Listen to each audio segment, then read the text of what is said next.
So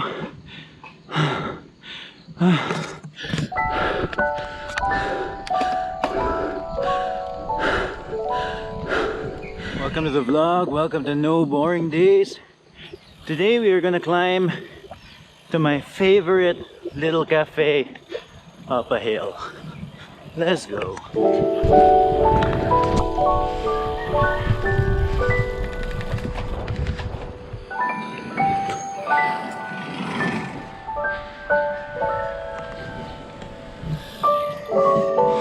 Morning.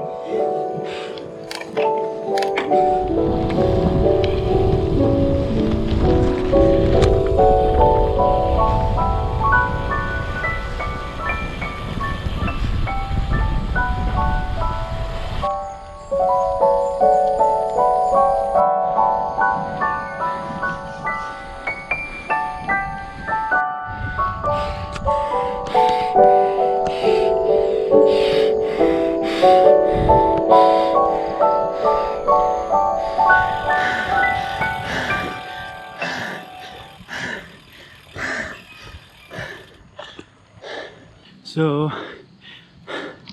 I knew that I wouldn't be able to do zone 2 going up the hill I just went up in. It's called Budlaan.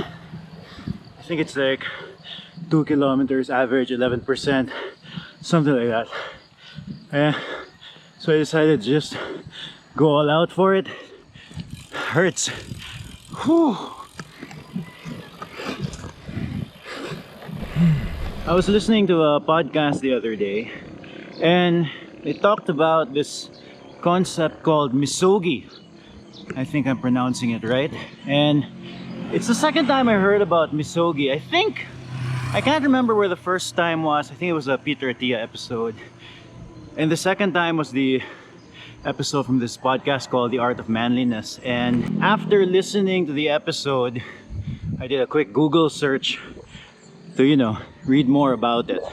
So apparently it's this Japanese term referring to, like, I don't know, walking under a waterfall. The Japanese version of it I didn't understand, but the Western interpretation of that story is this idea that you choose one day out of the year where you do this really difficult thing.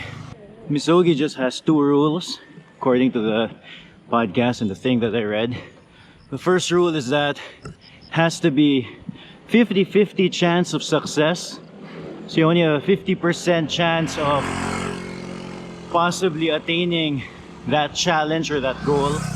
And second rule is you shouldn't die. I think the second rule is pretty good. The fact that you know that you did this really difficult thing makes just all those little bits of life easier, all those day-to-day challenges. It makes them not much of a big deal. That's a nice thing with cycling. You kind of get to test yourself regularly if you wanted to. Although not quite the one day a year challenge, but it can be. Like this year I did a whole bunch of challenges that I didn't know if I could accomplish, like all the odd axes. Longest one for me was the 400-kilometer odd axe. I was supposed to do a 600, but we got COVID in the household, so ended up not doing that. Joined a bunch of races for the first time. So I don't know, this idea of doing difficult things to make the rest of your life easier, I kind of buy into that. Depending on where you are, let's say fitness wise in cycling, it doesn't have to be something crazy like a couple of 100-kilometer rides. Right now we're going up to a cafe called 21 Kilometers Cafe. It's like really high up a mountain. And I remember the first time I did this, that was my Misogi, man. That was the hardest ride I had done at that point. I stopped a couple of times, took a break a couple of times, but when I reached the top, it felt good. Felt like I could do many hard things. Let's get to the top right now.